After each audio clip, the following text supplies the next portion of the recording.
On the evening of May 30th, 2014, three 12-year-old girls gathered for a sleepover in the small Milwaukee suburb of Waukesha. The next morning, authorities found two of the girls, Morgan Geyser and Anissa Weyer, walking along the highway. They found the third girl in the nearby woods, fighting for her life after having been stabbed 19 times with a large kitchen knife. As the retreating pair would later confess to authorities, the attack was an act of ritual sacrifice. They intended to murder their classmate in the name of the Slender Man. "I wanted proof that he existed," Weyer told investigators. "I was afraid of what would happen if I didn't. Didn't want to find out what would happen if we didn't." She also said that she knew that if she didn't follow through with the attack, Slender Man would kill her whole family in 3 seconds. Like Bigfoot, the Loch Ness Monster, or the Chupacabra, the Slender Man is total fiction, an internet meme blurred by curious minds into something resembling reality. It stands apart from those legendary creatures thanks to a traceable origin. While most monster lore takes hundreds of years to evolve, that being that drove two young girls to attempt murder was born in a matter of weeks, incubated in well-lit expanses of the internet. Today, the Slender Man thrives across multiple mediums and, with a now streaming HBO documentary on the subject, along with percolating big-screen prospects, has become a prized possession of Hollywood. Still, despite having infinite information at our fingertips and skepticism to match, few know the chilling story that brought us to this moment. This is how the Slender Man evolved from modern myth to a legitimate terror. On June 8, 2009, a user on the internet culture forum Something Awful started a thread with an implicit challenge: create paranormal images. 2 days later, fellow forum dweller Eric Knudsen, posting under his alias Victor Surge, created the first snapshot of the Slender Man, a faceless, wire-thin, suit-wearing man, like Tim Burton's take on Rene Magritte's The Son of Man. In an interview Knudsen would give in 2011, he described the influences that led him to the now iconic design: Zach Parsons' serialized story, That Insidious Beast, the Stephen King short story The Mist, The Rake, another monstrous creation devised on Something Awful threads, the paranormal reports of shadow people, Mothman, and the Mad Gasser of Mattoon. "I use these to formulate something whose motivations can barely be comprehended, and causes general unease and terror in the general population," Knudsen explained. 2 days later, another Something Awful user, LeechCode5, uploaded 2 images of Slender Man, inspired by the original post. The captions pegged the creature as a predator of human children. Hearing the cries of a rabid audience, Knudsen produced additional Slender Man photos. A photo dubbed Steinman Woods would establish the creature's presence in the woods, and a timeless instinct for malice. Knudsen had created a monster. An urban legend requires an audience ignorant of the origin of the legend, he said in an interview. It needs unverifiable third and fourth hand or more accounts to perpetuate the myth. Internet memes are finicky things, and by making something at the right place and time, it can swell into an internet urban legend. The meme swelled just a month after Knudsen's first images. University of Alabama students Troy Wagner and Joseph DeLage launched Marble Hornets, a Blair Witch-like found footage web series. Their antagonist, the Operator, a dimensional version of the Slender Man, realized on a $500 budget. Pushing through copycats and a bevy of fan fiction, Wagner and DeLage produced 26 episodes of Marble Hornets through June 2014, earning enough of a cult following to sell the concept off for a movie. Always watching a Marble Hornets story. Programmer Mark Hadley was one of the hooked. Inspired by Marble Hornets, a streak of second-person YouTube videos of people playing horror video games, Hadley released Slender, later retitled Slender: The 8 Pages, a first-person survival game where players wander through a forest in search of a Slender Man-themed manuscript. Stalking you as you search is the faceless being. Linger too long in one spot, and he gets you. Find all 8 pages, and he gets you. The simple explanation is that there really is no story to the game. Hadley said in a 2012 interview, "I left out a lot of backstory with the internet of making a short horror experience rather than a full storyline.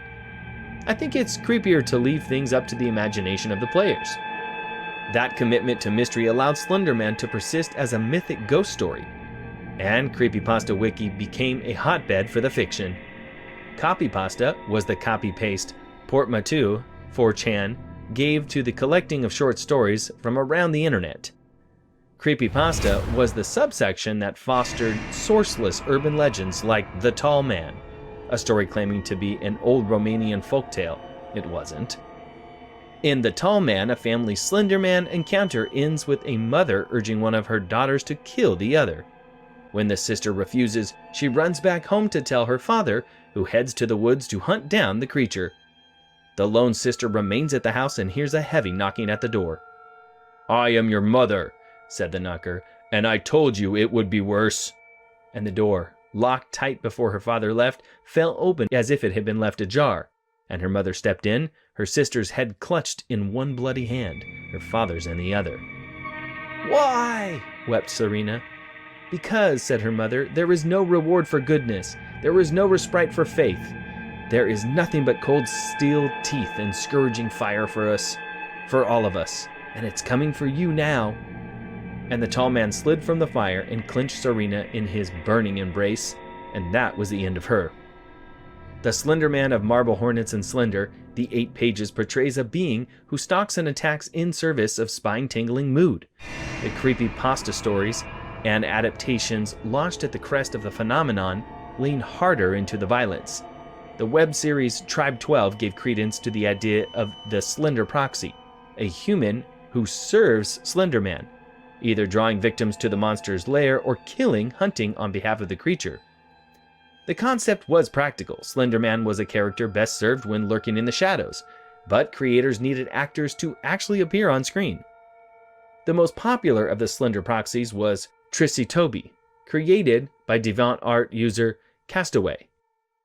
Already plagued by mental and physical disorders, Toby witnesses his sister's death at the age of 17 and goes completely over the edge. The voices in his head tell him to kill his father, which he does with a hatchet in front of his mother.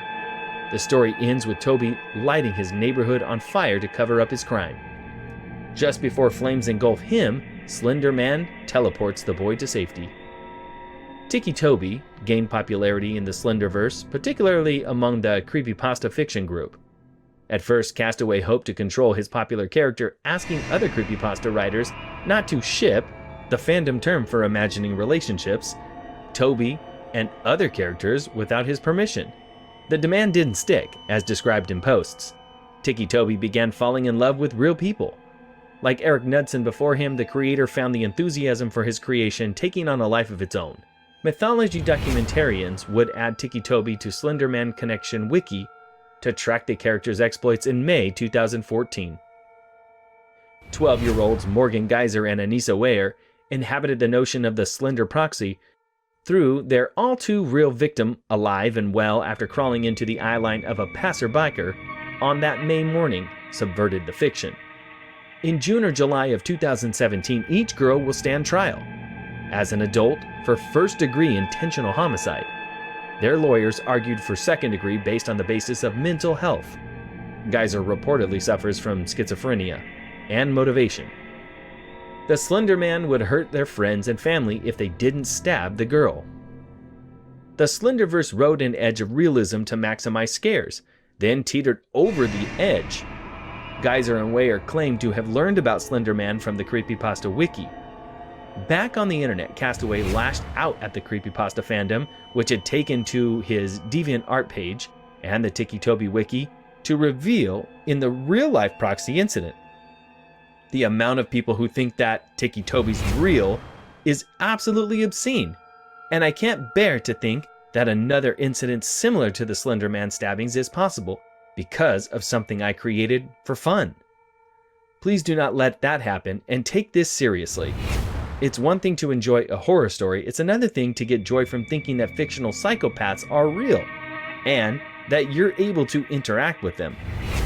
Since Castaway has effectively closed his DeviantArt page, all the posts, including the original Tiki Toby story, have been removed. Knudsen, who thought up the creature that never came for the girls, gave a single statement before the following Castaway into a media blackout. I am deeply saddened by the tragedy in Wisconsin, and my heart goes out to the families of those affected by this terrible act. Nudson's DeviantArt page still says Slender Man is under copyright, and any future for-profit projects featuring the character require his permission. The mania surrounding the internet's most notorious urban legend grew at an exponential rate fit for the information age, and a recklessness that predicted today's post-information age. The Slender Man is not Bigfoot. The fiction was apparent from the beginning, or was to anyone looking to keep the line between fact and fantasy drawn clearly in the sand. Many don't.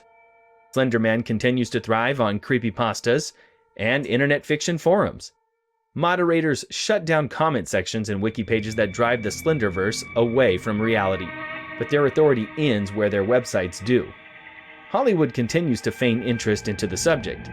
HBO's Beware of Slender Man documentary sheds more light on the Wisconsin stabbing incident, while Sony Pictures' subsidiary Screen Gems just announced a Slender Man movie, which the company hopes will become a multi-platform property. The Slender Man crossed over from internet to reality swiftly and violently, and nothing apparently can send it back.